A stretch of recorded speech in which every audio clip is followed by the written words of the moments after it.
All right. Hello, Laurel. Hi, Remo. Good to have you here, and welcome to all the listeners. Um, I hope we're going to have a great conversation today, and and this time I think we'll be talking quite a bit about education, but also about consciousness and post-materialism, I guess. I just had the chance to go a little bit into Laurel's study or research and have some background on that. But I guess I'll do it like always, as half half an interview, half a conversation, and let's see where our interests take us. So welcome again, Laurel. So glad you took the time to chat with me. My pleasure. So I thought um, I'd start this off as usually. How did you come upon this field, or consciousness studies for that matter, or um, this interest? Where did the shift begin for you, or was it there always? I love that question because to me, that's where it starts is, yeah, how did this shift for me, this understanding of consciousness? And so that paper that I just sent you, which it's a narrative self-study of how my understanding of consciousness transformed. Mm-hmm. And it has some stories, and maybe I'll share those stories because not everyone's going to read the paper. But essentially, that's what it talks about, is how that happened. Mm-hmm. And so I can share a little bit about that with you if you like, which I would brings love me that. to my research, which is how we teach and understand the nature and origin of consciousness in education systems, specifically formal systems, but even Mm-hmm. education more broadly. So I was born in Toronto. I'm a, very, very reform Jew, which is to say, like, materialist. Judaism for me was more cultural than religious or spiritual. And so I had that aspect with my family, but I very much believed that the brain creates consciousness. And I never questioned it because I really thought that that was known. That was Mm-hmm. truth with a Mm-hmm. capital T, that scientists had proven this.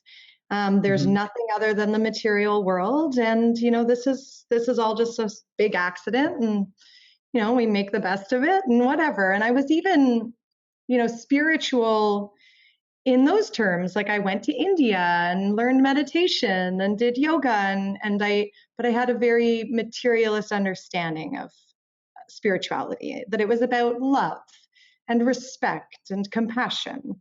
But I didn't Mm-hmm. believe there was anything beyond this material existence. And so that didn't really bother me, though. I was fine with that Mm-hmm. until I encountered a personal tragedy in my life where my husband suddenly died at the age of 41.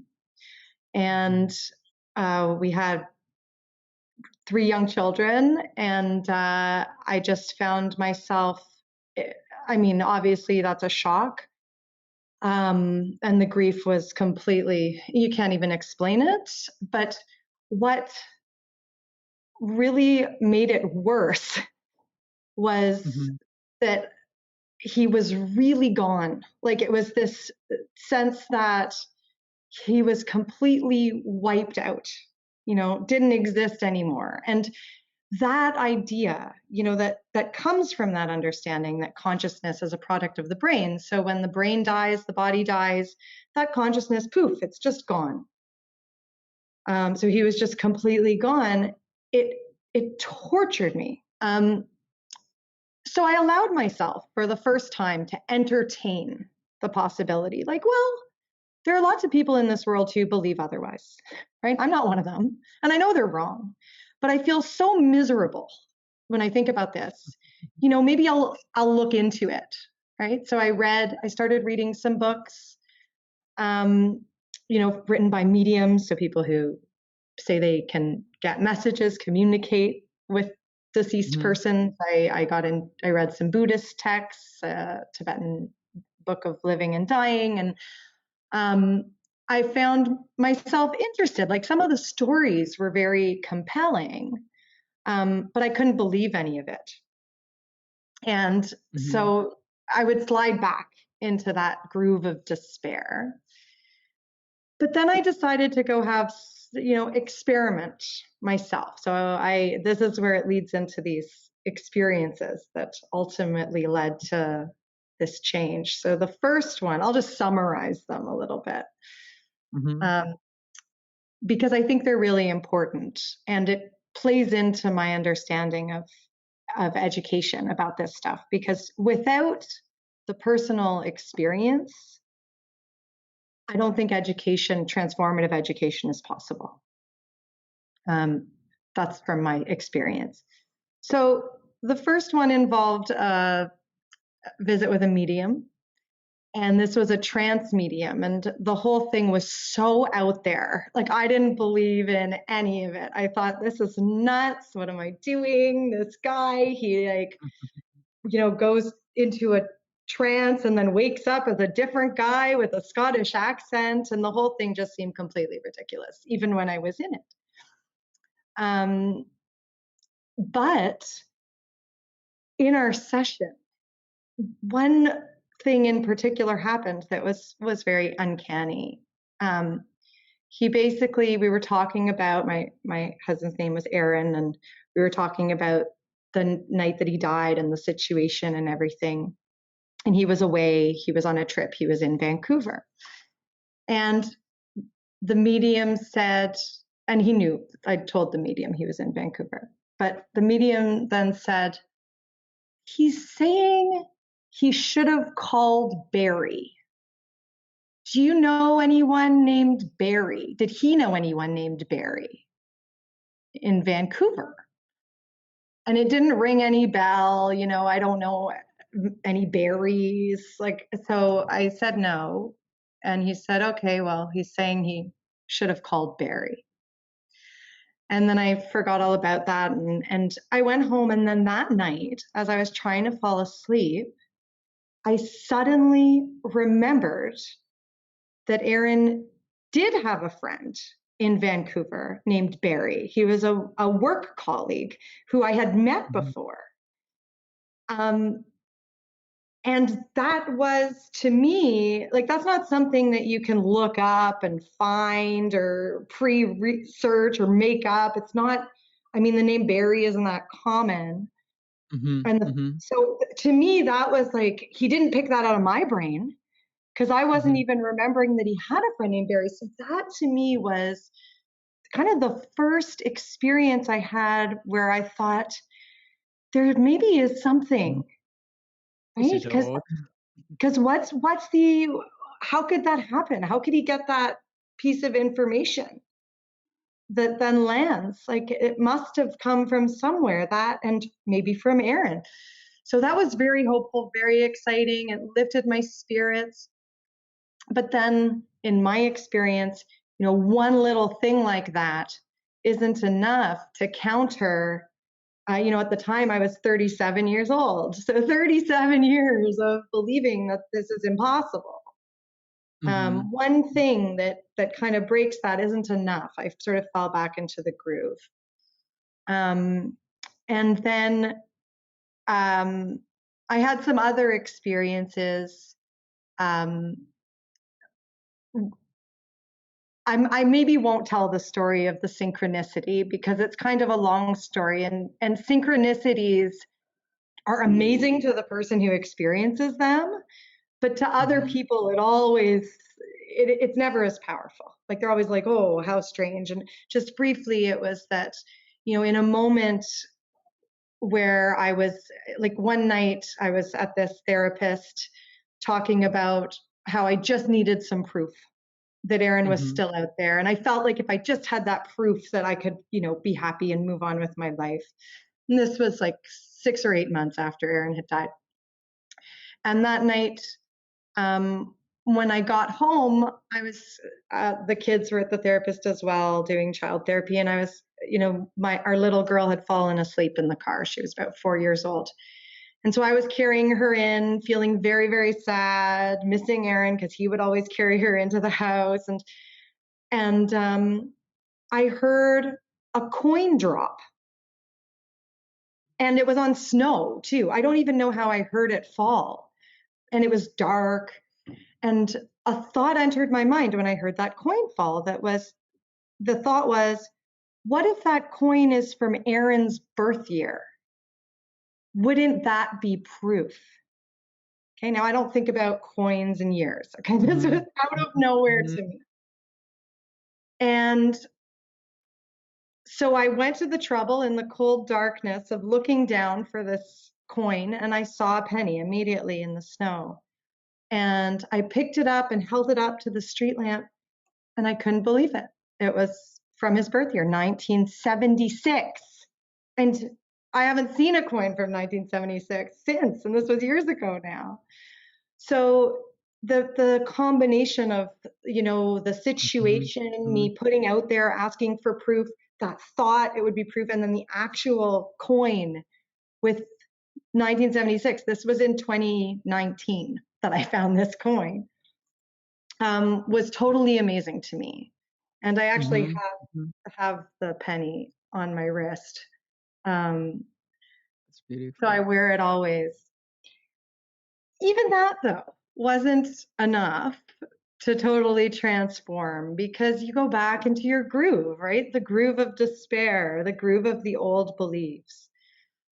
But then there was one major experience I had that I think tipped the scales. And this was I went to a past life regression workshop in New York State. And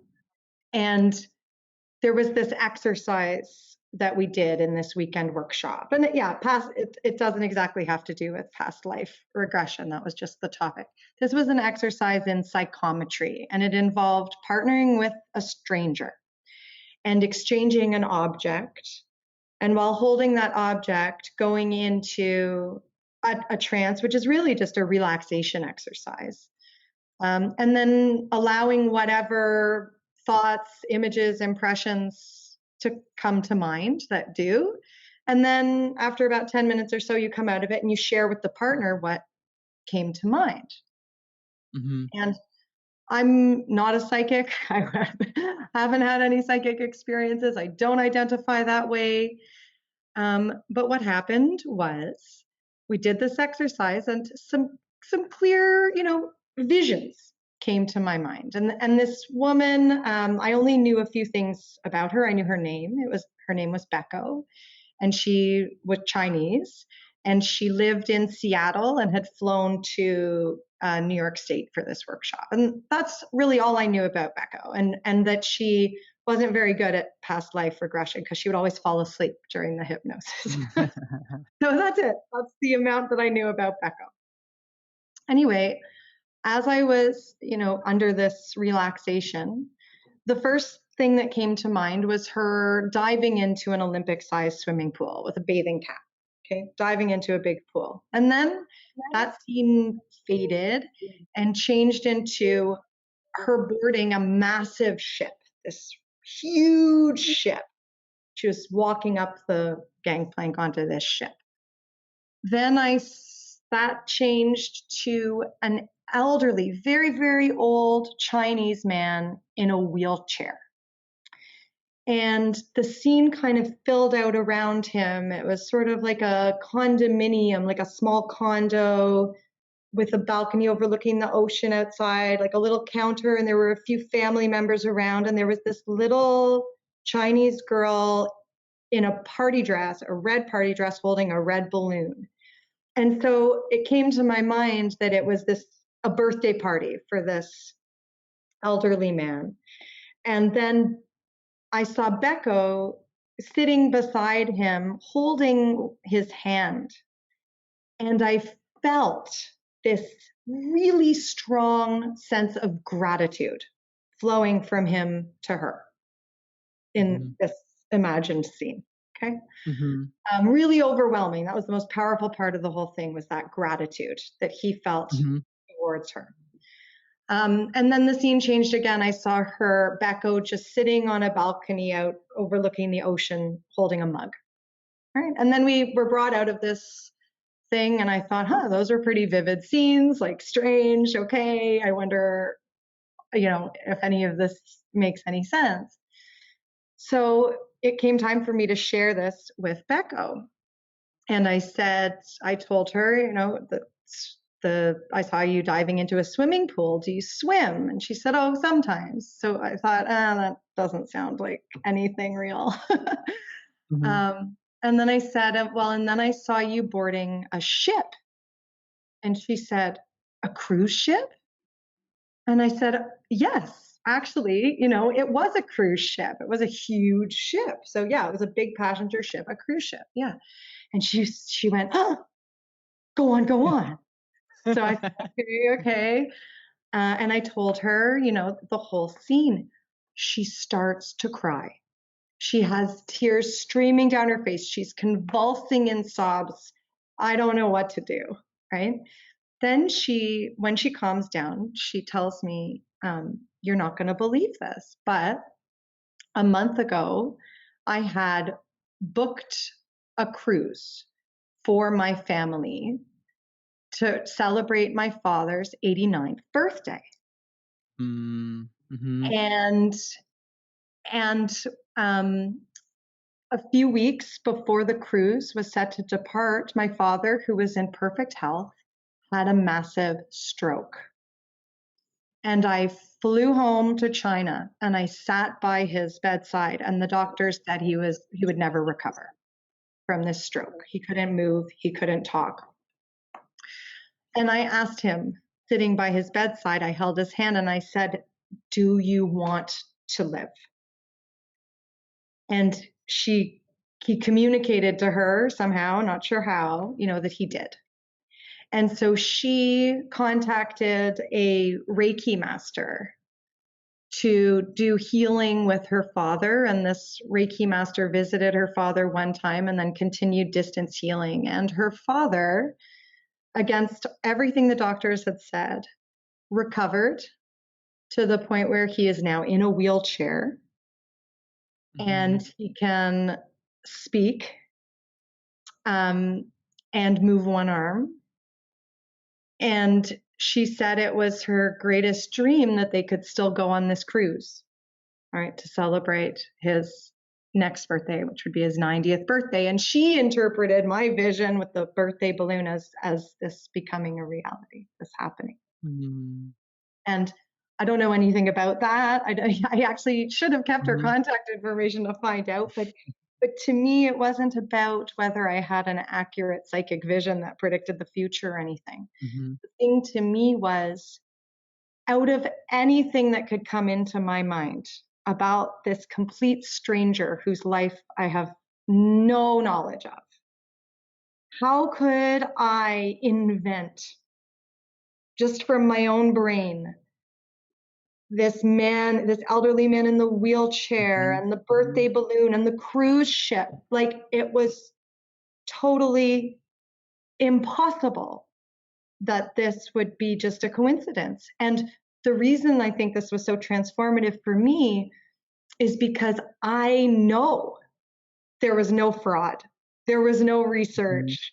There was nothing else going on. I know I didn't know this person and that this information came from somewhere. So this was a really powerful experience for me, because I then, I still don't understand the mysteries of reality, but I now have experienced that there is some source of conscious, connected intelligence beyond our separate brains, that it is possible for people to access under certain conditions. So that's kind of my starting point. is Mhm, is that mhm, these experiences changed me. And then from there I go, well, gee, that was such a torturous multi-year period of grief and cognitive dissonance in a sense, mhm, where there was these things that didn't make sense that I was trying to integrate, but I couldn't, and I ended up really making everything worse by not trusting, feeling stupid, feeling gullible, feeling weak, because I wanted to believe so badly, but part of me knew that it wasn't real and that it was irrational. Um, and so, what I wonder, how can we change education so that instead of teaching or reproducing the idea that the brain creates consciousness and so nothing else exists, how do we just crack that open a little bit to go, well, this is one theory. And then there are mhm, these other theories, and there are these things that we know about reality that this theory doesn't explain. And mhm, let people be open and let people be curious. And what will that do for our world if we can plant that curiosity and openness younger? Because a lot of people, I think, when they get older, they start to question this, but then they have these rigid, decades and decades of belief that they have to fight against. So how do we educate to create that openness, that mystery, space for that? mhm, mhm. Well, yeah, I think it's in a big sense, it's educated out of us. Not that something else is educated into us. It's just filtered out. And I like the analogy of lens really, rather than ideology, although ideology is also a set of lens, but that we're filtering out certain things and leaving us with a filtered reality, which is fine to a degree, right? Because this filtered reality also needs to be managed and taken care of, and we need all these physical aspects of us taken care of, and we have managed that pretty well for the last 2 centuries. But that's not all of it. Well, it's funny that you're using the term filtered reality and the filter, because right now I'm working on a paper, um, and I was just writing yesterday about filter theories of consciousness. Mm. Mhm, mhm, And uh, there's a recent paper by Willicott and Williams that explores some of the recent neuroscientific research that supports the filter theory idea. So the filter theory idea, a lot of different people have them. William James was one of them. mhm, The mhm, brain, right, is a more of a filter for a greater consciousness, or kind of works like a mhm, reduction valve. And these neurological studies of advanced meditators, also people under psilocybin, mhm, and also people who have near-death experiences while their brains are being scanned and then report, these vivid mhm, sensory experiences. Um, all three of these types of studies seem to consistently show that even during these enhanced um, sensory inner states, there is mhm, actually a slowing of brain activity, a mhm, decrease in mhm. brain activity, particularly around the Default oh mode no, network. thank you. It was escaping me. Yeah, the default mode network, exactly. So this supports the idea that that default mode network is working very hard to filter out, Mhm, right, mhm, some greater consciousness. And if we go with a production theory, which is a more materialist theory of consciousness, that the brain produces consciousness, which I never thought was a theory until I started questioning this stuff, you would expect mhm, to see in periods of enhanced, internal cognition and mhm, mhm, sensations, you would expect to see more brain activity. Mhm. Right? And Mhm.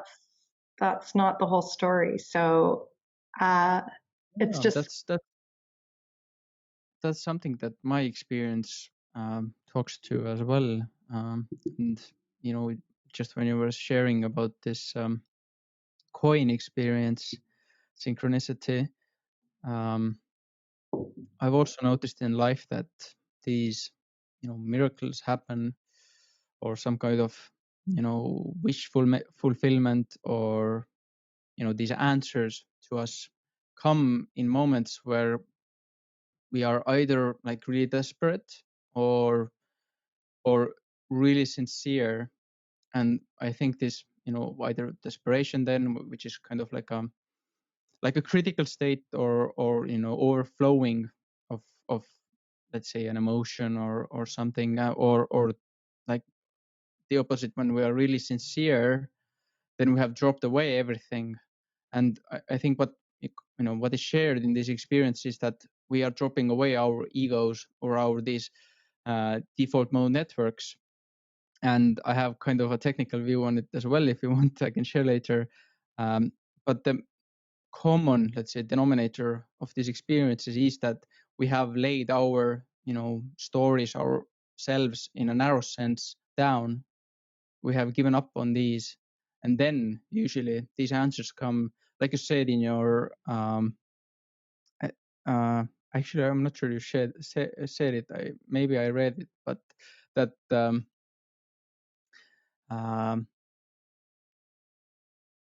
our kind of, you know, everyday consciousness, or our brains, you know, who knows, are working really hard to keep this kind of reality intact.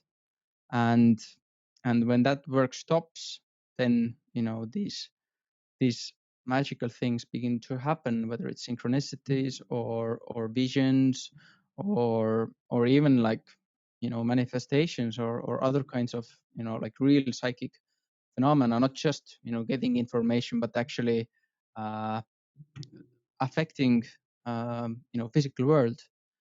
For example, one of my you know, kind of like business card examples is telekinesis. You know, this for me is like just a really plain, easy, simple phenomena to show that either you know, there is no difference between matter, well, that also between matter and consciousness, or that soul or consciousness as such is material also. You know, it has a substance, because how else can a soul affect something that, you know, isn't soul, or is material? So and the way that usually works is also well, we used a state of love, a state of well, let's say a changed state of consciousness um, as well, to achieve that. And yeah, just some examples from my side. Yeah, I think a lot about that too. And it's, and I mean, sometimes it just seems so obvious that it's almost silly. Like, I think, how is this not, how do we not understand the implications of this? Because we know that thoughts affect matter. I mean, we know it in our bodies, right? If you have a sad thought, you start to cry, right? Like that's a thought affecting, and I guess materialists have some kind of explanation for that involving, you know, brain chemicals and stuff, but still, as far as I know, but I'm not a neuroscientist, how exactly the thought then translates into a material, like triggers a material response is not really understood. Like, we just know that it happens. And we accept that it happens. And the placebo effect is a great example of this, because everybody accepts the validity of the placebo effect. And in order to prove that a material substance has a curative power, it has to cure more than the placebo effect, which cures without anything 30% of the time. So we accept the fact that our thoughts and attitudes towards our healing actually bring about healing 30% of the time. But we don't think about what that means about the relationship between thoughts and matter, right? Because of that sort of Descartes dualism of thought and matter, we have this idea that they're, by and large separate. But as Arabella and you spoke about, it's very outdated. And I get a little frustrated with education. It just takes so long to adapt to new information because we know that this is not how reality is. But education is not reflecting what we know, even from material sciences, such as, quantum field theory and placebo and all these things that show, just as you said, that thoughts or consciousness or intention or attention, however you want to think about it, and matter. I mean, I think about this and its applications to education. Like if we were thinking about reality in this way and about consciousness in this way, about how it has a lot of power over how we, the change that we make in the world on a material level, how would it change the way that we teach? And then how would it change students' experiences of learning?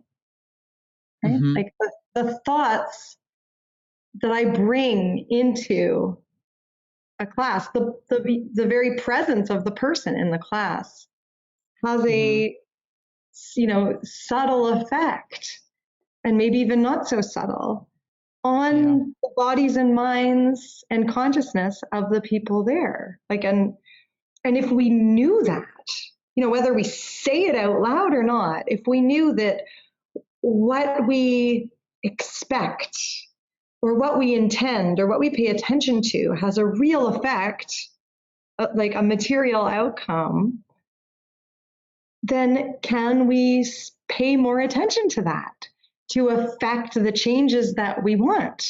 Like if we believe in the power of intention and thought, can we harness that to create the outcomes that we want? So that's one thing I'm thinking about. Okay. I did want to ask, how did you come into education? Has this been your career all along, or? Yeah, thank you for that. I have been teaching at the post-secondary level, so at college and university, since I was in my mid-20s. So, now I'm in my 40s, so over 15 years. And mostly I've been teaching writing, so narrative nonfiction. So I am an educator, and I've been dealing in stories. So I very much believe in the power of story, the power of communicating stories, and making sense of our own experiences through the stories that we share and reflect on. So when it came to these questions about consciousness, I'm already located in an educational, in a university, and I am an educator. And what it really provoked in me was this urge to try to integrate these understandings into education, because I think it will be better. It'll make a good change in the world for everybody, for everything, to have a more accurate, but also, I think, more hopeful and more empowering and more aware understanding of ourselves in reality, a more connected view of ourselves, and a different concept of of life and death, right? Which everybody in their life is going to experience grief at some point. And for me, reconceptualizing death as a transition between states of existence is helpful. It doesn't eliminate grief, but it's helpful. And I think that comes out of this shift. So that's why I come into education. I'm already located here. I think it's an educational problem that we have right now because there's no shortage of information. I mean, there's libraries and libraries full of data.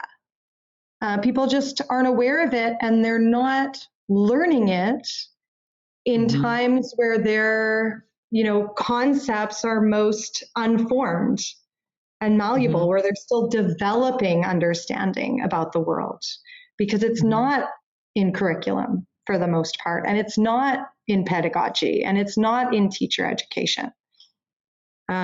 So I hope that my work can help. There are others doing this work too, but I hope to help bring it into education. And my experience with narrative is a tool that I also use because I see a connection between the stories, the personal experiences that we share in transformation. If it were just my own experiences and just the mounds of research, I'm not sure I would have been able to really integrate and transform my understanding. There was a third part there, which was stories of others' experiences that were similar to mine. It made me feel like I'm not nuts, I'm not alone. This is not just my own anecdotal thing. Like, this is happening for people all the time, all over the world. And when we share these stories, it gives even more credibility to the personal experience and to the kind of depersonalized amassed research. So that, I mean, you're familiar, the 3 parts, that's integral theory, right? Is the first person experience, the second person, the sort of cultural story sharing, and then the third person, the kind of, I don't want to say objective. I don't like that Wilbur uses that term because I don't think it's even possible, but an amassing of experiences, Well, we can say like the physical world. That's what we said in bioenergetics, not physical in the sense of like material, but in the sense of what physics says is true, or what physics has the tool to measure. What's observable. It's observable. It's outside of the individual's head. I actually wanted to come to exactly this threefold kind of reality, this subjective, objective, and cultural or intersubjective world. And I wanted to ask, like, before, you changed your religion and church and became a believer, joined the cult.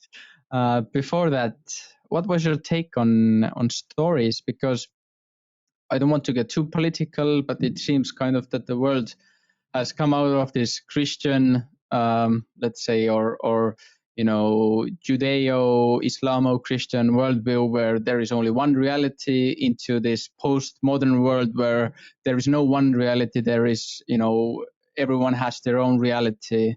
And I feel kind of this integral worldview is, finding the sweet spot between them, or kind of, joining them together, that we are also, there is kind of like a one reality, but we are also the co-creators of this one reality. But anyways, I'm jumping ahead of time. What was your view before regarding stories? Right. Thank you. That's a great question, and something I've been thinking a lot about, because I've been taking a course this year, like curriculum, foundations in curriculum theory. And it has a major focus on decolonization and,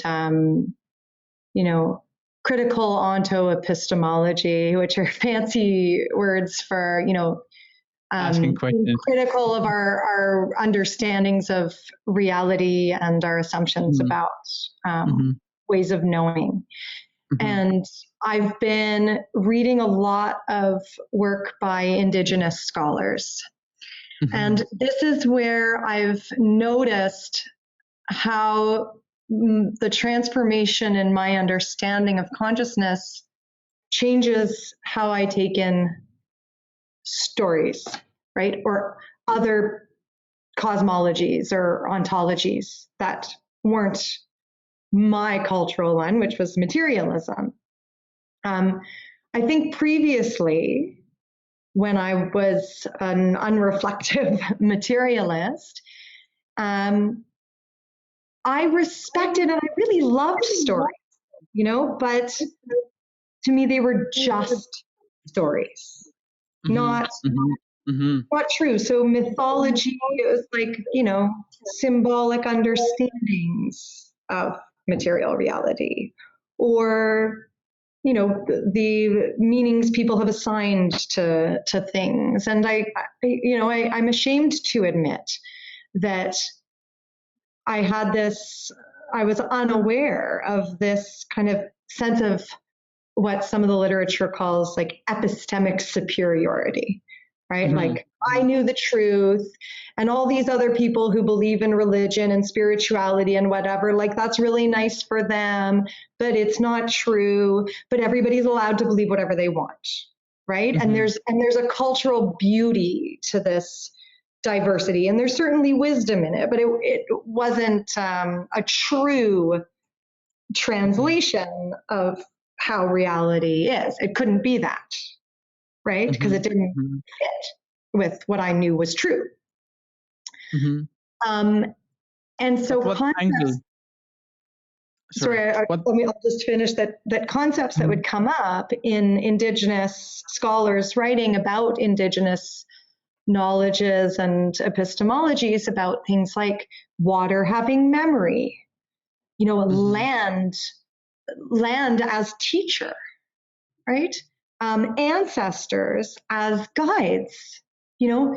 These things couldn't have made sense to me before. They didn't make sense to me before. I didn't take them in.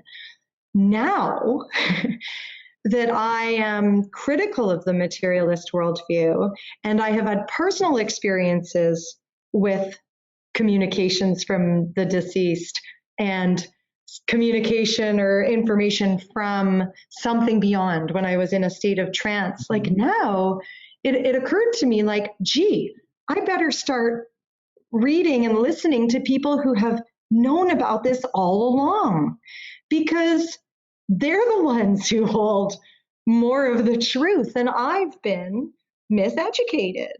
And that's really the feeling that I continue to have. Although I also think that there is no impartial truth. Like, it doesn't exist. Everybody's truth can only be partial, right? It's what we've learned, and it's always changing. And that's, goes along with a participatory sense of consciousness, right? Where we are co-creating the world, through in countering it. So everything cannot be known. There is no one known. But people have insights, and I think stories provide insights. Yeah, I'm just wondering, because myself also, I've, and I guess everyone for that matter has a pull towards stories. For me, I just remember myself when I was like one of them, like when I was most enthusiastic about history, for example, was when we were talking about ancient Greeks and ancient Rome and their pantheons of religions, or ancient Egypt, and when we were discussing mythology. So stories have always had this kind of a magical pull for me, and I'm just wondering, you being in that field, what has kept you there? I've been teaching, so the type of teaching that I do, I'm so fortunate to do it because I love it so much. I'm teaching people writing skills, but through personal narrative. So through them writing about their own stories of experience, and it's sort of expressive writing. Mm-hmm. And I mean, there's a lot of pedagogical benefits to doing that because students are experts in this content, right, of their own lives. So when you're trying to teach writing, it's really nice because then you can focus on writing technique. You don't have to worry about learning a whole subject matter to master the content and then also how to write it. It just kind of isolates the writing technique. But in some ways, it's really the act of writing the personal narrative and reflecting on it that I think is the most valuable for people, because they gain a sense of self-authority.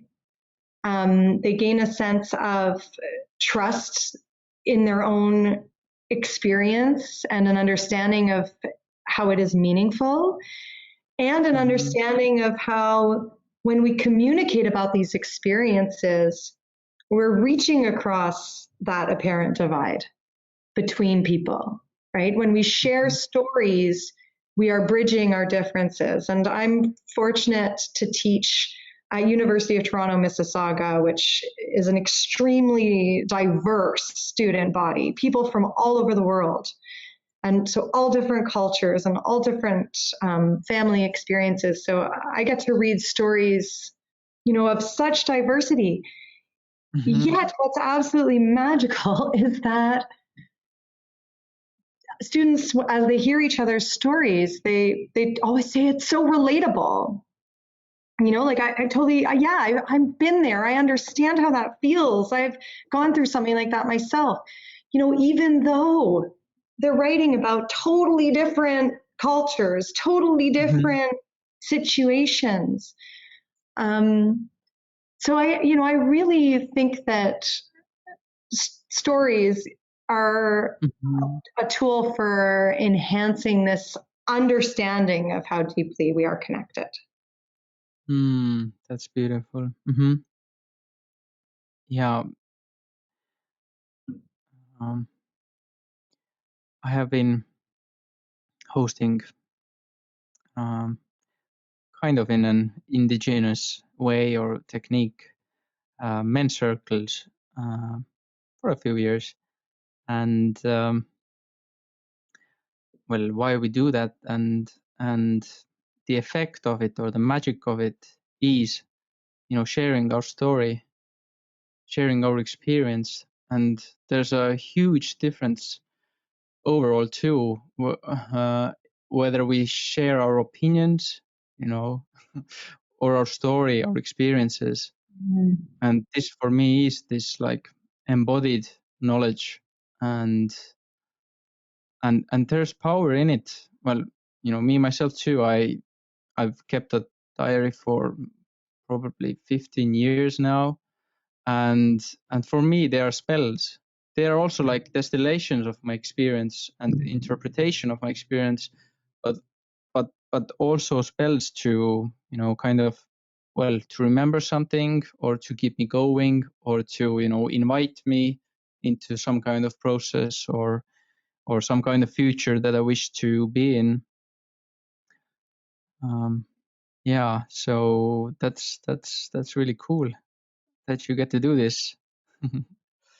Yeah, but the ultimate dream, because I'm in my third year of a doctorate now, I'm not sure that I said that, but my dream is to, through my doctoral research, what I'm studying in my doctoral research actually is scholars' experiences. So I'm going to be interviewing in a narrative way scholars who have integrated post-material ideas or perspectives on consciousness into their teaching. Or I started using the term beyond the brain because I find the term post-materialism complicated and confusing, and especially in education, nobody knows what it is. So I say, it's like talking to fish about water. Exactly, about consciousness beyond the brain, right? Not that it's produced by the brain, but scholars who have taught about consciousness beyond the brain, and their experiences of teaching, and how they do it, why they do it, how they understand consciousness, and things, the ways they teach about it. And I'm hoping that that's going to give me a bunch of different insights. I'm just sort of collecting insights into ways people are teaching about this. And then my dream would be to get a position where I am able to teach about the subject of consciousness and integrate, my experience teaching narrative and story, into teaching about consciousness. So that's where I would really like to go, and then continue to work as an educational research theorist, applying, what this difference in our understanding of consciousness means, and how do we keep integrating it into education, and ways to do that, and what happens when we do, and what are some challenges, and thinking about it and writing about that. Mm-hmm, mm-hmm. Have you, by any chance, already interviewed Chris Page? It's funny that you mentioned him. I'm looking around because I have his book. I thought it was, I'm balancing my computer on his book. It's, I don't know, The Living Classroom, mm-hmm, right? Mm-hmm. I'm reading that right now, and I haven't done any interviews yet. I'm still in the proposal approval and ethics review stage, but I'm hoping to start to interview people, a little later this year. And I don't know if I'm going to need to interview him since he wrote this fabulous book. I might be able to just use this book, but I have been at webinars with him, and I've been able to ask him questions. And his work is quite groundbreaking in one of the questions I bring, which is like, what does this mean? These understandings of consciousness beyond the brain, what does this mean for how we teach? And I think he gets into that. Mm-hmm. Well, one way for me, which is like quite straightforward, is that in our like bioenergetics training, a lot of the learning, or even like the purpose for a teacher, was to teach through. It's a bit hard to put into English, but to teach through like his or her being, to teach through his or her state of being. So whenever we were having like any kind of processes, and often our goal was also to reach a certain altered state of consciousness, or to do something through an altered state of consciousness, although we didn't use any substances like Christopher did for his like journey, but beige. But a lot of the teaching, yes, was through their state of being, and I guess it's a bit hard to grasp when you haven't like been into spiritual practice for whoever's listening. But that's also how we learn, especially these subtle things, because this isn't like do this or move your right hand in that direction this many times. It's I guess closer to a perhaps like an emotional state, to a feeling, or how I like to view it is, or in the beginning I like to view it through yoga. Like a lot of achieving these states came through like relaxation, or of letting go of certain tensions, and this kind of release of tension was a certain feeling for me, or a certain state. And then this feeling or the state, I tried to achieve that without the actual pose or the actual movement, to kind of I have a clue, or some kind of attractor in the form of a feeling or an experience, and I try to achieve that feeling or that state without the movement, for example. Mm-hmm. Yeah, I mean, I struggle with meditation, but when I can do it regularly, and I can discipline myself to do it regularly, it's a game changer. And actually, I had one pretty amazing experience during meditation that is the starting point for an article that Joan Walton and I are working on right now. I can share. Do we have time for me to share one more quick story? Or Of course, yeah. Well, so I've named this story actually the pigeon and the cement truck, and the story goes like this. I had, as I just said, I'd struggled with meditation, and I'm not very good at it. I'm not like holding myself up as this amazingly conscious, spiritually evolved person, because I am not, and I'm terrible at meditation. And most of the time, if I do meditate, I sit there going, "Oh, don't think. Oops, I'm thinking. Stupid. Stop thinking." But this time, there was this one time, and I'd been meditating regularly because it was part of a series of courses I was taking at the university in holistic education that required daily meditation and journaling. So that got me into a habit.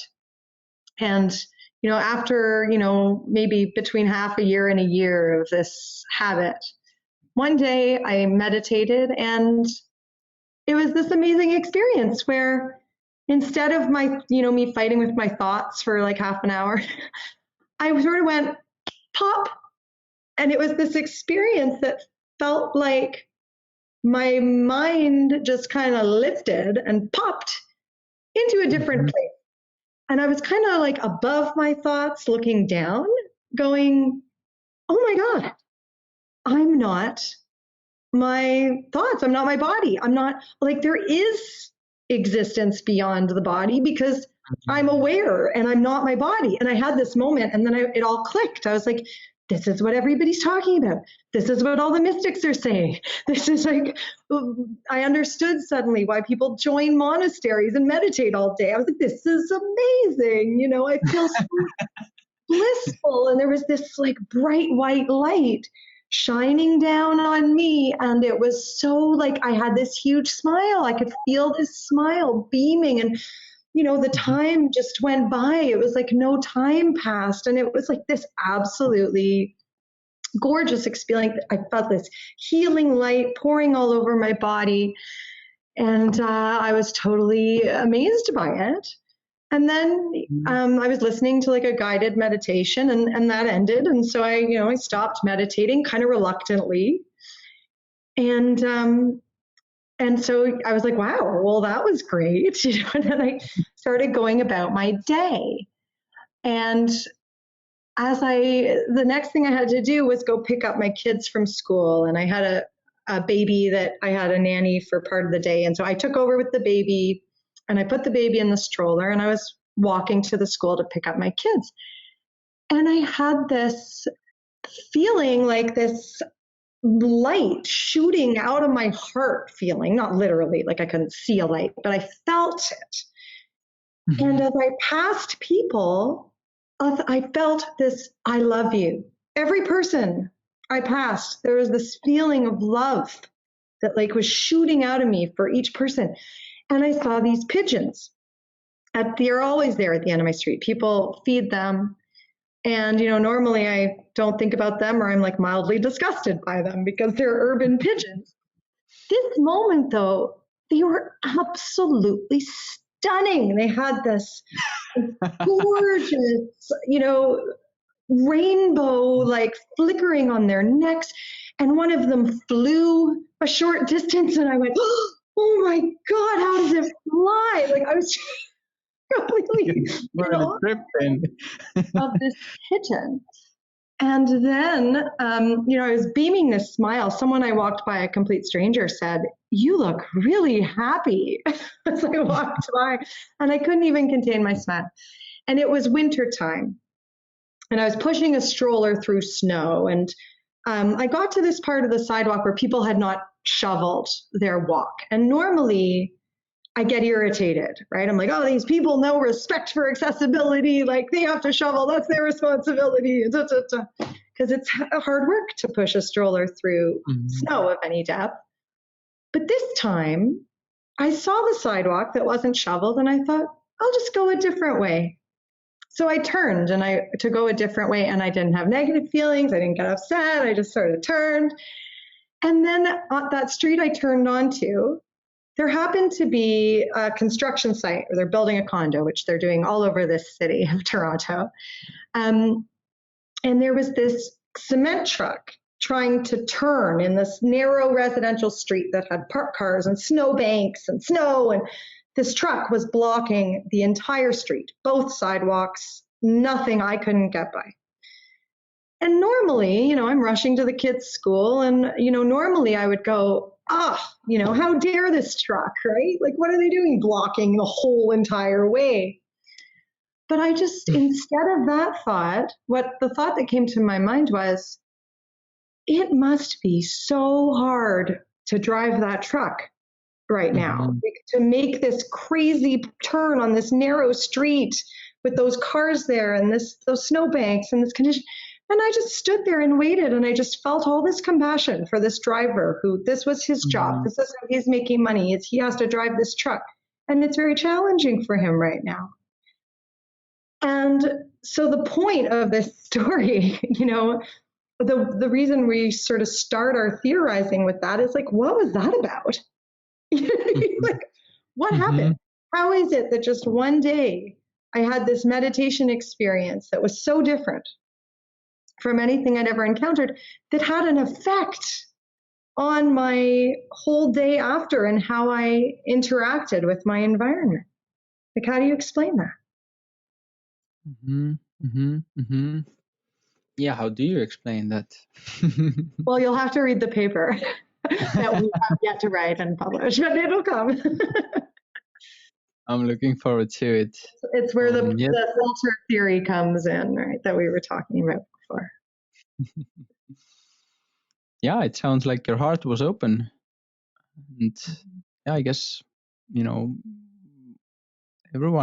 have had these experiences, whether we're conscious to notice them or not, these periods or moments of, grace, or when our heart is really opened up, through one thing or another, it can be both positive or negative.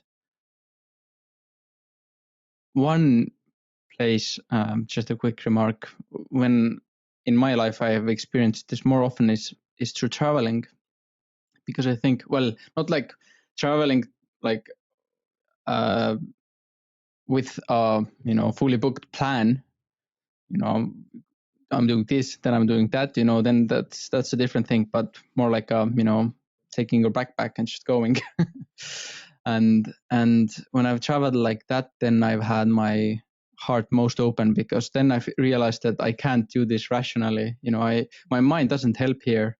I might know a lot of things, but when I'm in the middle of nowhere, with, I don't know, no food or understanding of, this place, then I need to actually communicate, and I need to look for signs, and I need to kind of start perceiving and interpreting my environment or reality differently.